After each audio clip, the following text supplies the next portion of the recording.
जामताड़ा में बीजेपी अध्यक्ष बाबूलाल मरांडी ने पार्टी कार्यकर्ताओं के साथ पीएम मोदी के मन की बात कार्यक्रम को सुना।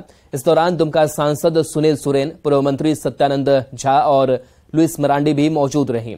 इस दौरान बाबूलाल मरांडी ने मन की बात कार्यक्रम में पीएम की ओर से उठाए गए मुद्दों का जिक्र किया। साथ ही विदेश से लौटकर सीधे इसरो जाने और वैज्ञानिकों का हौसला बढ़ाने की तारीफ की। उन्होंने दावा किया कि पीएम मोदी के नेतृत्व में देश लगातार तरक्की कर रहा है और देश के साथ पीएम का मान सम्मान विदेश में भी सबसे ऊंचे स्थान पर है।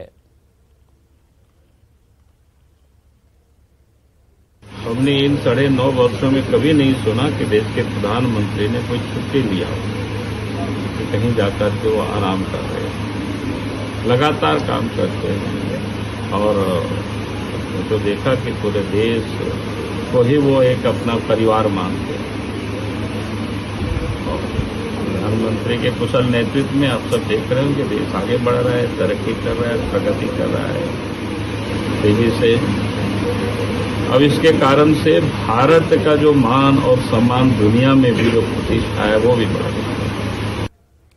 लोहरदगा में कुड्डू प्रखंड के सुदूरवर्ती नक्सल प्रभावित मसियातू गांव के कारीगरों के कार्यों को आज मन की बात कार्यक्रम में नेशनल टीवी पर दिखाया गया।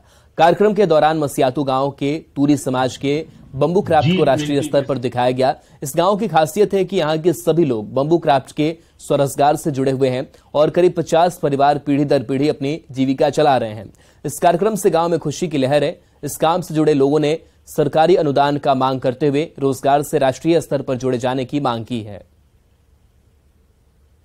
ये प्रधानमंत्री की सोच है। झारखंड के इस लोहरदगा जैसे जगह में जो उग्रवाद से प्रभावित था और एक पहाड़ों के तलहट्टी में बसा हुआ इस गांव का उन्होंने सर्वे किया। यहाँ के लोग आत्मनिर्भरता की ओर बढ़ रहे हैं, स्वयं काम कर रहे हैं, तो निश्चित रूप से यहाँ विकास की ज्योति और पहुँचेगी और हम यहाँ के लोगों को और संपन्न कर पाएंगे। रोजगार से जोड़ा जाए बम्बू क्राफ्ट से।